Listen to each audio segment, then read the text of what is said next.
promesas de Dios, segunda parte. Cuidado con oponerse a la voluntad de Dios. Escuche muy atentamente, pero como debemos hacerlo, antes vamos a orarle a Dios para que Él sea quien nos esté dirigiendo y podamos ser edificados por medio de su palabra en este tema que es tan importante, que de comprenderlo y aplicarlo depende que nosotros veamos cumplirse las palabras de Dios en nuestra vida o no. Oremos. Padre eterno que estás en el cielo, Señor Dios todopoderoso, en el nombre de Jesús, en tus manos, Señor, estamos y nos encomendamos una vez más.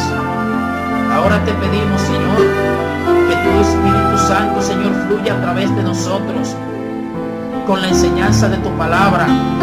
Señor, que los principios, Dios mío, que vamos a compartir a partir de este momento sean impregnados en el espíritu, Señor, de la radioaudiencia.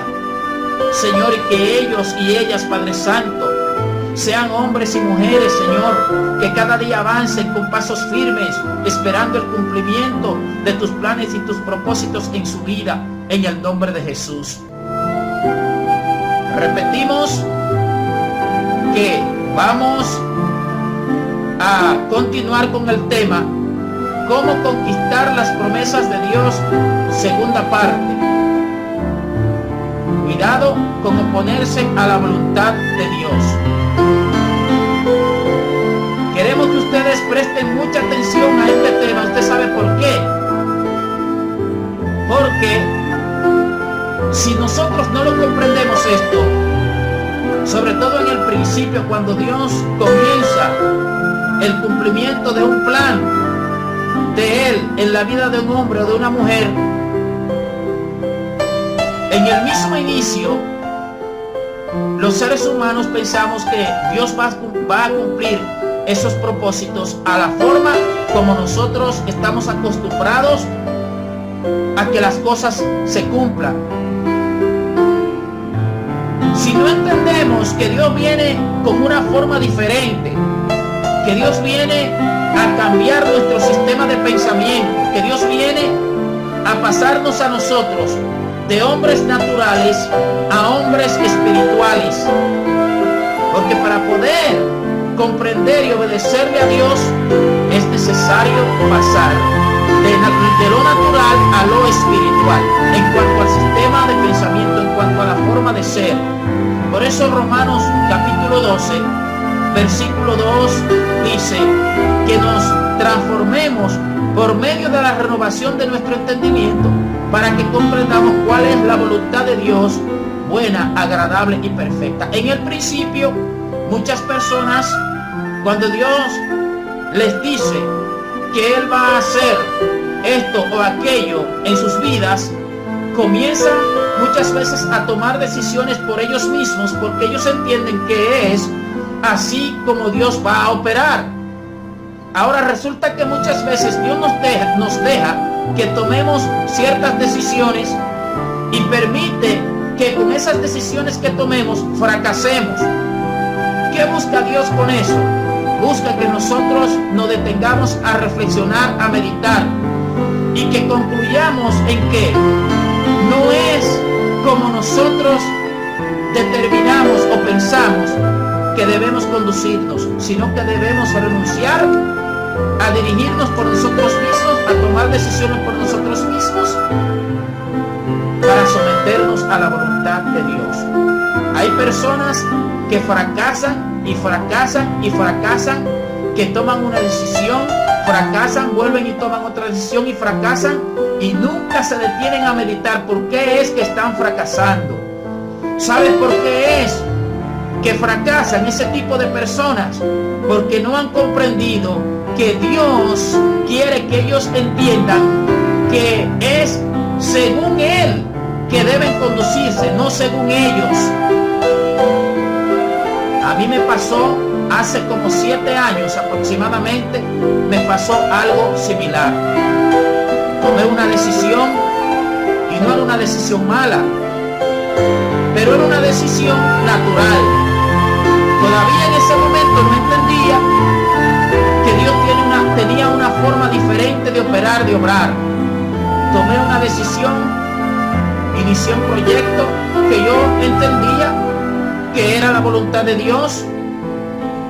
No lo hice con malas intenciones, no era un proyecto malo, pero fracasé. Inmediatamente fracasé, razoné rápidamente y concluí que Dios no quería que yo estuviese buscando medios por mí mismo, ni tomando decisiones, ni tratando de resolver ciertos asuntos, sino que renunciara a todo eso y que me sometiera a su voluntad. Y así lo hice. No fue necesario que Dios me hablara ni en sueño, no fue necesario que me hablara a través de profecía, no fue necesario nada, simplemente me detuve a razonar, a reflexionar. Yo les he dado esos consejos a muchas personas. Algunos los han tomado y otros no. Todos los que no los han tomado han fracasado, han vuelto a fracasar, han vuelto a fracasar y han vuelto a fracasar. ¿Por qué? Porque el consejo que les he dado es en base a la experiencia que yo he vivido.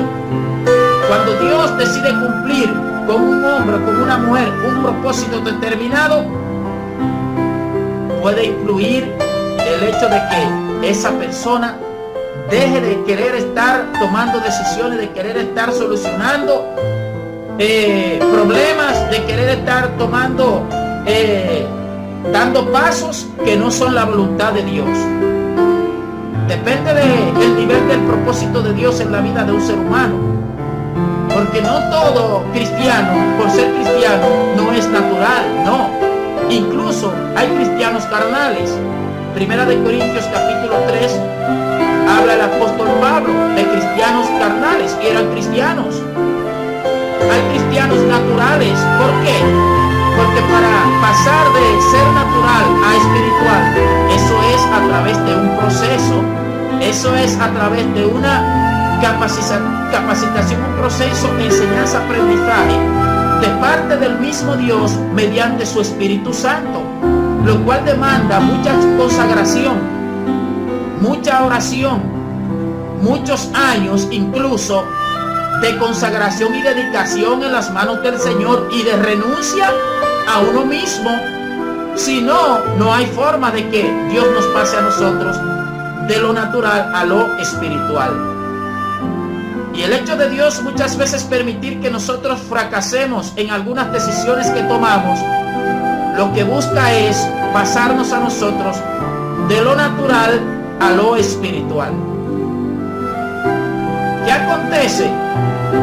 Que si nosotros no comprendemos estos principios, vuelvo y digo, vamos a tomar decisiones que son opuestas a la voluntad de Dios. Cuando Dios está trabajando en un hombre, en una mujer, o en un joven, o en un adolescente, en un ser humano en sentido general, cuando Dios está trabajando en un ser humano en sentido general, repito, es importante que este ser humano renuncie a vivir según él, según ella, y se someta a la voluntad de Dios en obediencia. Si no lo hace así, va a sufrir más de lo necesario por causa de tomar decisiones que no son la voluntad de Dios.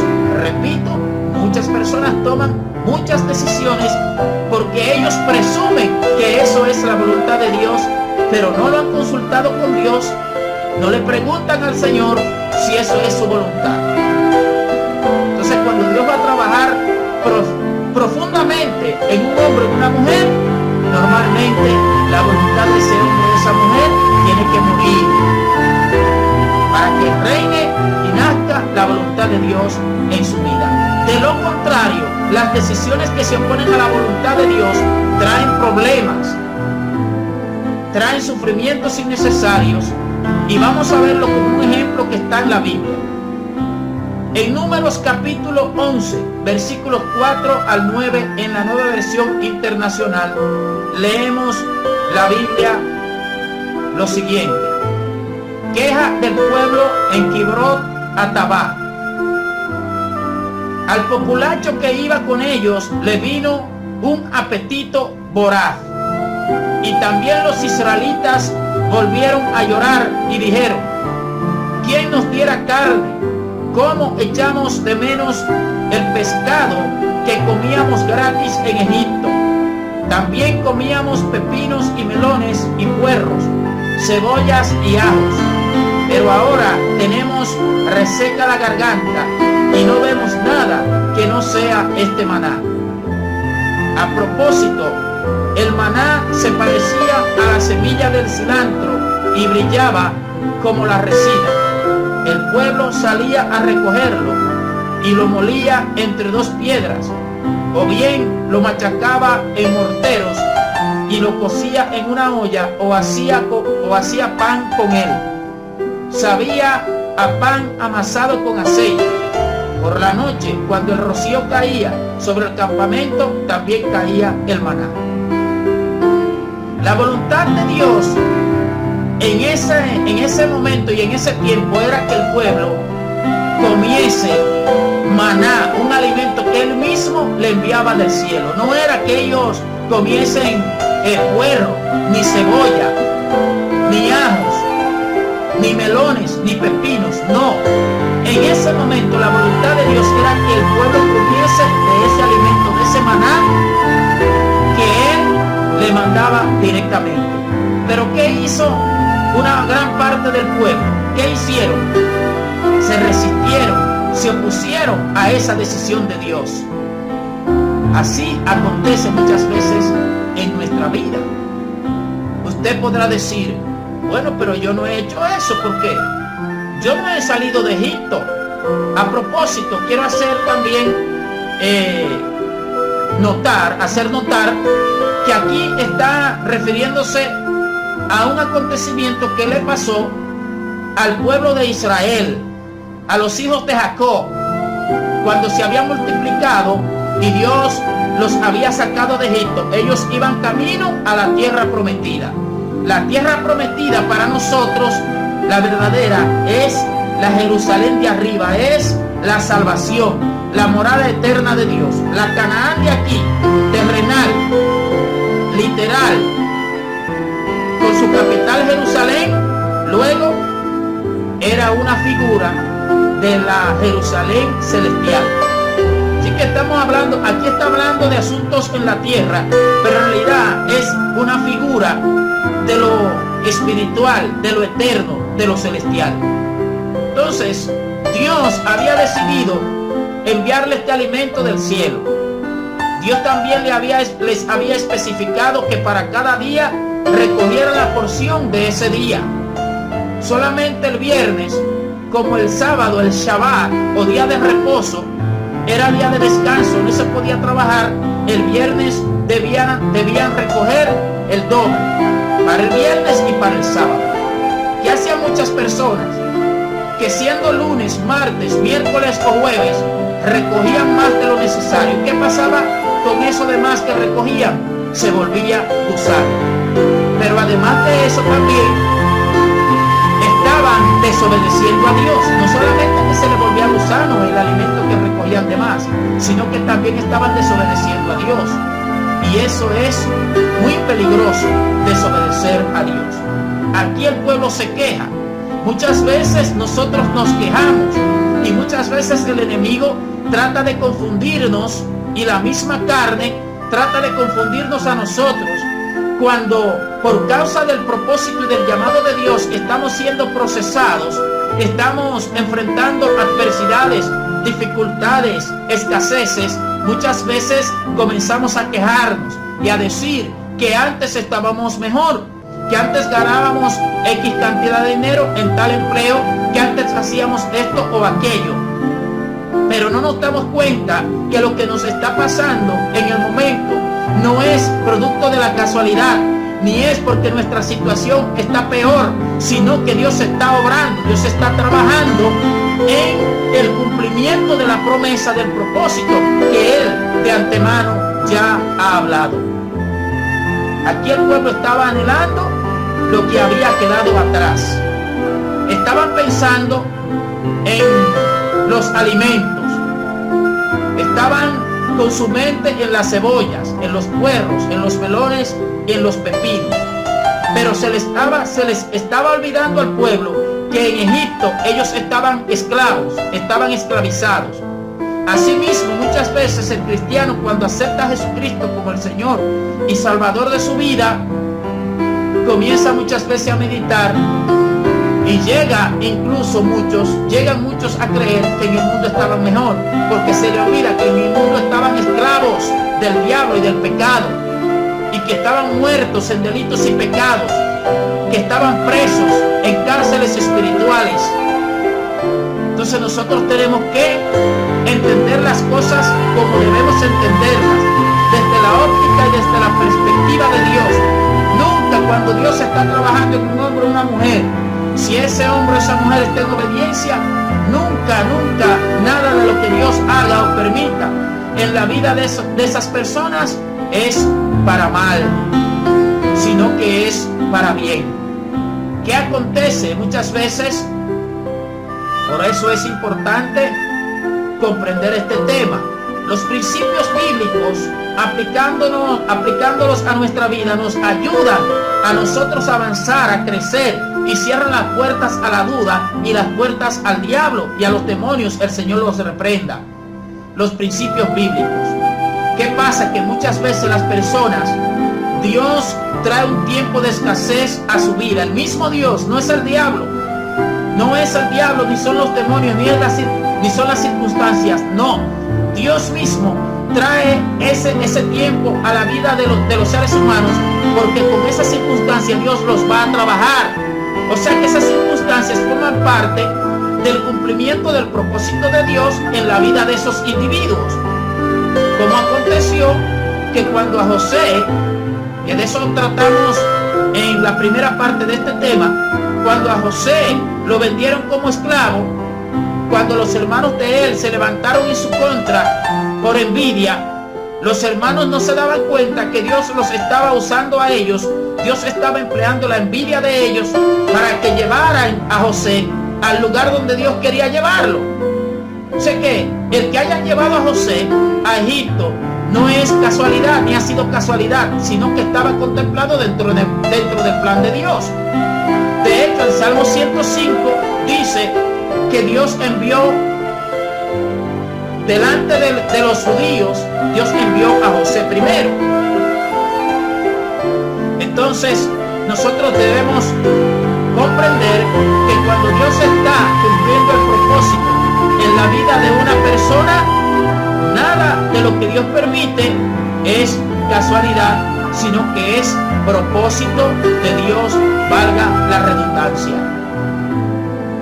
Ahora bien, en los versículos 21 en adelante, dice el libro de Números, refiriéndose a la queja del pueblo que estaba anhelando carne, se estaba quejando del maná. Repito, muchas veces Dios trae tiempos a nuestras vidas donde lo que podemos es comer arroz blanco, tal vez vacío, con un huevo, un poquito de habichuela o no. Pero si esa es la voluntad de Dios, que es lo que yo siempre le aconsejo a los demás, siempre se lo aconsejo: sométase a la voluntad de Dios, no se resista, porque en someterse a Dios, en aceptar la voluntad de Dios, está el éxito del plan de Dios en su vida. Si es la voluntad de Dios que usted coma arroz blanco, no trate de comer pescado, porque va a tener problemas. Se va a endeudar para comprar pescado y después tampoco va a tener para pagar la deuda, porque el mismo Dios le va a cerrar las puertas. ¿Para qué? Para que usted comprenda que es que Él quiere que usted coma arroz blanco, que no es porque Él no puede darle para que coma pescado, y que no es que las circunstancias están así o de una manera o de otra, o que el enemigo está interfiriendo. No, es el mismo Dios que está trabajando en su vida. Y yo siempre le aconsejo a los demás: aprenda sabiamente. ¿Qué es aprender sabiamente? Que yo si yo no he tropezado y yo veo una piedra delante de mí, lo sabio es que yo levante el pie antes de tropezar. En el caso de Dios y dentro del tema que estamos tratando, lo sabio es que nosotros, antes de cometer errores, si sabemos cuál es la voluntad de Dios, pues que nos sometamos a la voluntad de Dios. Hay personas que no, hay personas que ellos aprenden, pero por los tropezones que dan. Y hay muchos que no les basta con 1 o 2 tropezones, necesitan muchísimos tropezones. Esas son decisiones que no son sabias. Versículos 21 en adelante, recuerden que estamos en el libro de Números, capítulo 11, hablando acerca de una etapa del pueblo de Israel, o del cumplimiento de Dios con este pueblo, de la promesa de Dios con este pueblo. La palabra de Dios se cumple. Versículo 21, Moisés replicó: me encuentro en medio de un ejército de 600,000 hombres, y tú hablas de darles carne todo un mes. Aunque se les desgollaran rebaños y manadas completas, ¿les alcanzaría? Y aunque se les pescaran todos los peces del mar, ¿eso les bastaría? El Señor le respondió a Moisés: ¿acaso el poder del Señor es limitado? Pues ahora verás si te cumplo o no mi palabra. Note lo siguiente, que hasta Moisés aquí, en esta ocasión, dudó de si Dios tenía poder para alimentar a toda esa gente. No estamos acusando a Moisés, no. Pero lo que vemos claramente de estudiar este pasaje es eso. Por eso le dice: les alcanzaría. Y aunque se les pescaran todos los peces del mar, ¿eso les bastaría? Y es cuando el Señor le responde en el verso 23 del libro de Números, capítulo 11, le responde a Moisés el Señor: ¿acaso el poder del Señor es limitado? Pues ahora verás si te cumplo o no mi palabra. Así pasa muchas veces, que Dios nos dice lo que va a hacer con nosotros y en ocasiones tal vez lo pongamos en duda. ¿Por qué? Porque se nos escapa en ese momento de que Dios no tiene límite, de que el poder de Dios es infinito. Moisés fue, versículo 24, y le comunicó al pueblo lo que el Señor había dicho. Después juntó a 70 ancianos del pueblo y se quedó esperando con ellos alrededor de la tienda de reunión, es decir, el Ohel Moed en hebreo. Ohel Moed es tabernáculo o tienda de reunión. El Señor descendió en la nube y habló con Moisés y compartió con los 70 ancianos el espíritu que estaba sobre Moisés. Cuando el espíritu descansó sobre ellos, se pusieron a profetizar, pero esto no volvió a repetirse. 2 de los ancianos se habían quedado en el campamento. Uno se llamaba Eldad y el otro Medad. Aunque habían sido elegidos, no acudieron a la tienda de reunión. Sin embargo, el espíritu descansó sobre ellos y se pusieron a profetizar dentro del campamento. Entonces un muchacho corrió a contárselo a Moisés: Eldad y Medad están profetizando dentro del campamento. Josué, hijo de Nun, uno de los siervos escogidos de Moisés, exclamó: Moisés, Señor mío, deténlos. Pero Moisés le respondió: ¿estás celoso por mí? Como quisiera que todo el pueblo del Señor profetizara y que el Señor pusiera su espíritu en todos ellos. Entonces Moisés y los ancianos regresaron al campamento. Las codornices, versículo 31. El Señor desató un viento que trajo codornices del mar y las dejó caer sobre el campamento.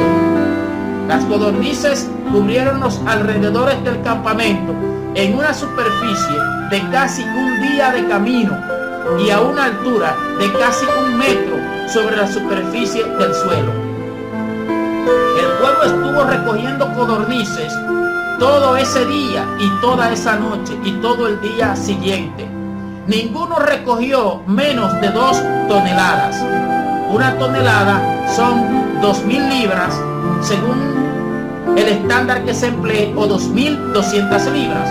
Así que cuando dice aquí que ninguno recogió menos de 2 toneladas, estamos hablando de que ninguno recogió menos de 4.000 libras, o sea, muchísima carne, muchísima. Después las distribuyeron por todo el campamento. Pero escuche lo que dice el versículo 33. Ni siquiera habían empezado a masticar la carne que tenían en la boca cuando la ira del Señor se encendió contra el pueblo y los hirió con gran mortandad. ¿Usted sabe qué significa eso? Dios le dio carne a ellos, es cierto, pero no era la voluntad de Dios. Eso, así pasa muchas veces, que Dios permite muchas cosas, pero que no son su voluntad. ¿Por qué? Porque a veces nos obstinamos en desobedecer a Dios. Nos obstinamos en ciertas cosas y nos ofuscamos en eso y en eso.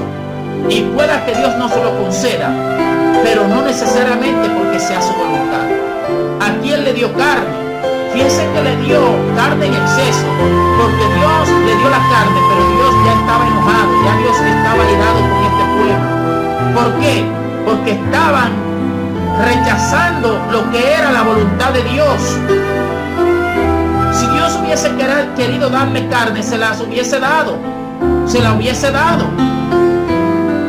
Dice el verso 34, por eso llamaron a ese lugar Kibrot Hatabá, porque allí fue sepultado el pueblo glotón.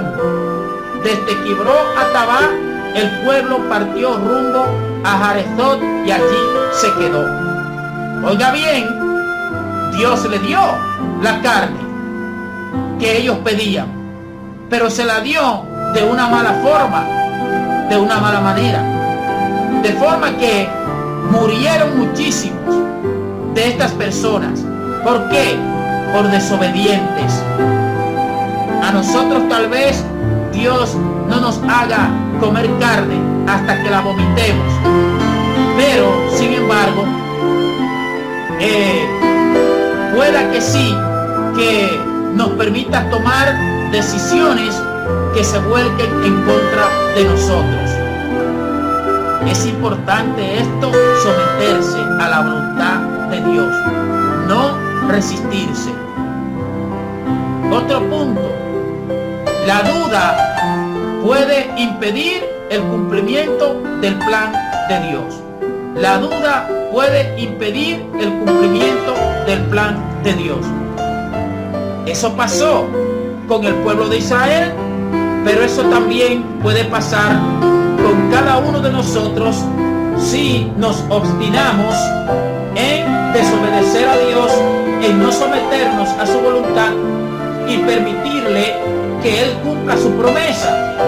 Escuche esto, cuando Dios hace una promesa, cuando Dios habla, da su palabra, Él se compromete consigo mismo.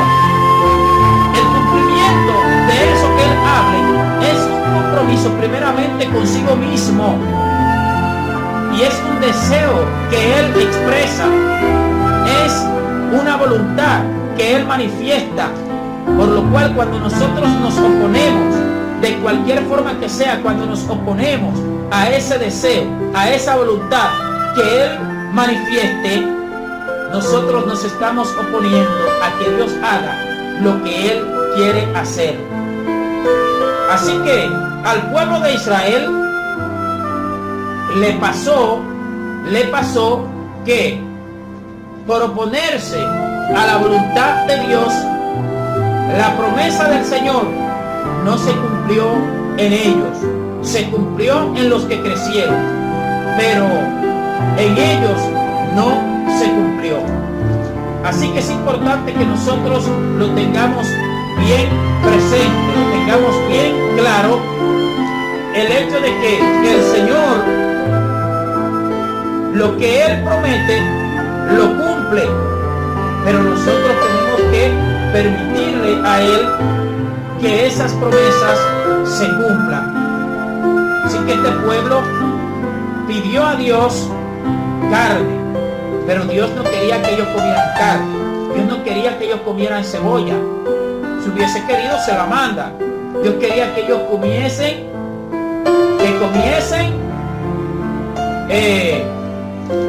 del maná, que era la voluntad de Dios para ese momento, para ese tiempo. Claro que todo tiene su tiempo debajo del cielo. Después el Señor cambiaría su situación. Pero entre tanto eso acontecía, ellos debían permanecer siendo obedientes a Dios, dejándose llevar por Él. Así que nosotros tenemos que tener mucho cuidado con las decisiones, con los deseos, con lo que anhelamos, cuando el Señor está trabajando en nosotros. En el Salmo 95, la Biblia relata qué pasó con este pueblo de Israel cuando salió de Egipto, cuando se obstinaron y decidieron cambiar su corazón y decidieron dudar de Dios. El Salmo 95 nos dice: vengan, cantemos con júbilo al Señor, aclamemos a la roca de nuestra salvación, lleguemos ante Él con acción de gracias, aclamémoslo con cánticos, porque el Señor es el gran Dios, el gran Rey sobre todos los dioses. En sus manos están los abismos de la tierra, suyas son las cumbres de los montes, suyo es el mar, porque Él lo hizo, con sus manos formó la tierra firme. Vengan, postrémonos reverentes, doblemos la rodilla ante nuestro Hacedor, porque Él es nuestro Dios y nosotros el pueblo de su prado, somos un rebaño de su cuidado. Si ustedes oyen hoy su voz, no endurezcan el corazón como en Meribá, como aquel día en Masá, en el desierto, cuando sus antepasados me tentaron, cuando me pusieron a prueba a pesar de haber visto mis obras. 40 años estuve enojado con aquella generación y dije: son un pueblo mal encaminado, que no reconoce mis senderos. Así que en mi enojo hice este juramento: jamás entrarán en mi reposo. ¿Usted sabe qué significa eso? Que este pueblo provocó a Dios con su terquedad, con su oposición a la voluntad, al propósito que Dios tenía para cumplir con él, en ellos. Tentaron a Dios e hicieron que Dios fuese enojado. Es decir, hicieron que Dios se enojara. ¿Por causa de qué? Por causa de dudar de Dios. Así que nosotros tenemos que tener cuidado. ¿Y qué dice? Dice que Dios juró en su ira que no entrarían en su reposo. Por 40 años estuvo Dios enojado con ellos. ¿Por qué? Porque dudaron de Dios, porque se opusieron a su voluntad, porque no quisieron permanecer confiando, creyendo en el Señor.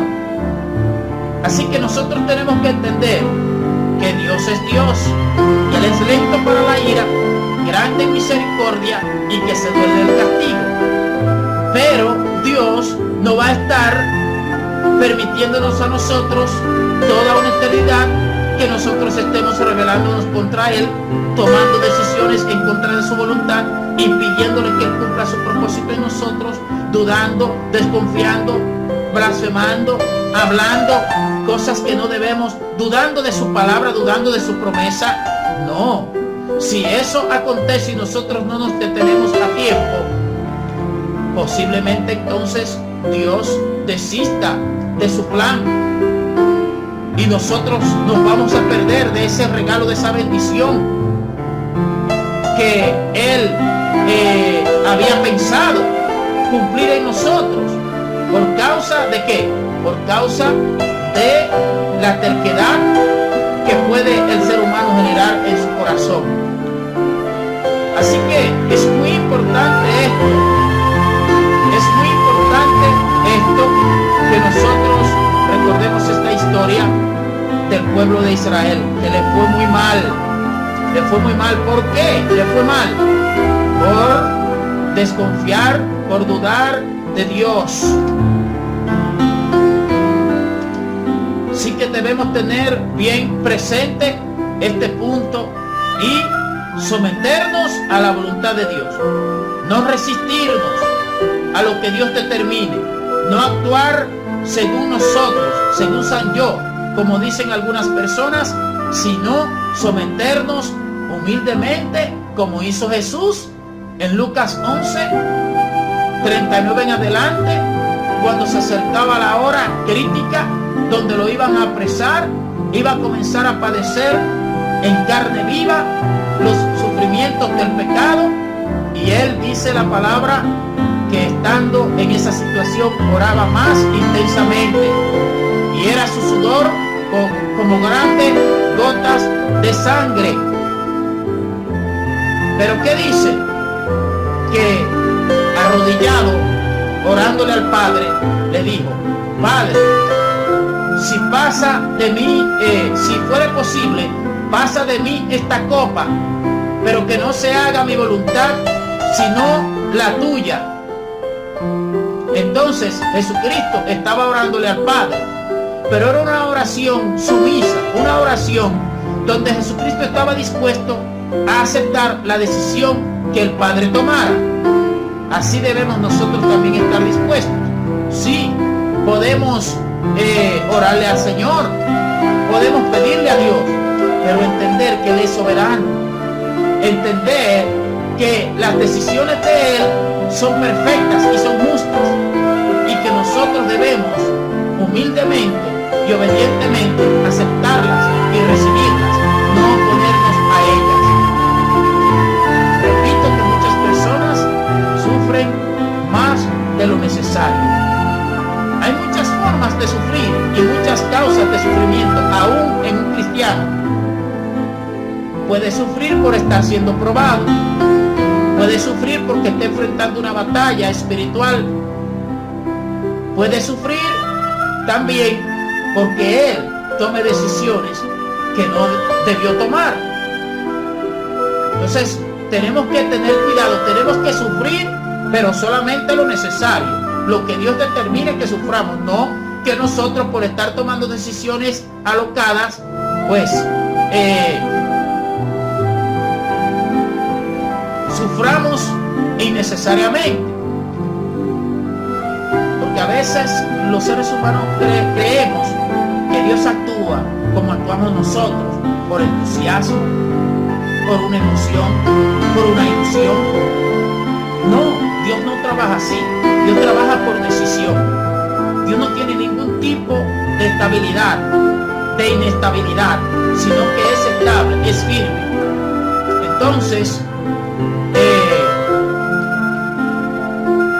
los seres humanos tenemos que entender que Dios trabaja de forma precisa y que en sus planes y sus propósitos con un hombre o con una mujer van a haber circunstancias o situaciones que sí serán difíciles de comprender para el humano, pero aún así, siendo difíciles, la decisión sabia es someterse, adaptarse, ajustarse a Dios. Si no lo hacemos así, no vamos a conquistar las promesas de Dios. Recuerden que las promesas de Dios hay que conquistarlas. ¿Cómo?